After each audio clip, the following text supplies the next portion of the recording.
Europe 1, bonjour, le journal des sports, Raphaël Duchemin. Et Jérôme Lacroix, bien sûr, à la une ce matin. Jérôme, les JO d'hiver, ça y est, c'est parti. Et oui, les premières épreuves du curling ont démarré cette nuit en Corée du Sud sans la France. En revanche, 2 tricolores sont en lice pour la seconde discipline inaugurale, le saut à ski, en début d'après-midi. Début officiel de ces 23e Jeux Olympiques d'hiver demain. Cérémonie d'ouverture à Pyeongchang, midi en France, 20h sur place. Tessa Worley, skieuse alpin, grande chance de médaille française.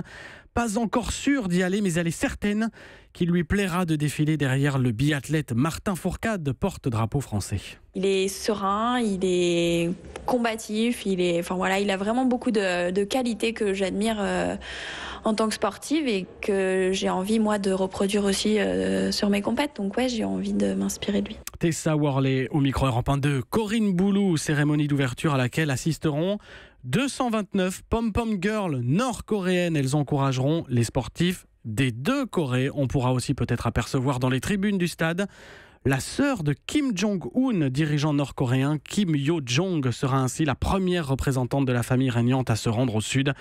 Petit réchauffement diplomatique dans un froid sud-coréen qui inquiète toujours un peu les athlètes. On attend aux alentours de moins 10 degrés pour la cérémonie d'ouverture. Le foot et les Lyonnais qualifiés de 1 à Montpellier pour les quarts de finale de la Coupe de France. Ça passe aussi pour Lens, Caen et Chambly, tombeur 1-0 des Normands de Granville. Le mot sport du jour. As, Roger Federer se rêve de nouveau en as du tennis mondial. Alors certes, le Suisse est un crack, pas un scoop, mais il n'est pas numéro 1 mondial. Il est 2e derrière Nadal. Et pour tenter de déloger l'Espagnol, Federer annonce à la surprise générale sa participation la semaine prochaine au tournoi de Rotterdam aux Pays-Bas. Le but, c'est de gagner des points ATP, les points du classement mondial, pour tenter de rattraper, voire de dépasser Nadal. L'histoire du jour. Les mots cinglants et la grande colère d'Elisabeth Revol. Première apparition publique hier de l'alpiniste de l'extrême sauvé in extremis la semaine dernière des pentes tueuses de l'Himalaya, en colère contre les secours pakistanais, trop longs à venir. 63 heures entre son appel et le retour au camp de base. Elle et son entourage dénoncent, je cite, les mensonges de certains Pakistanais qui auraient fait monter la facture pour les hélicoptères de secours.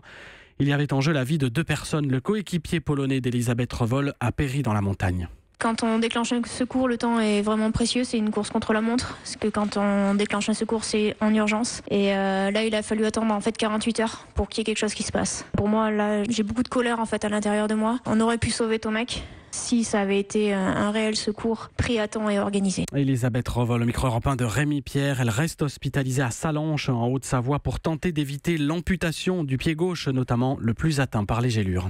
Merci Jérôme. C'était le journal des sports. Il est 6h12 sur Europe 1.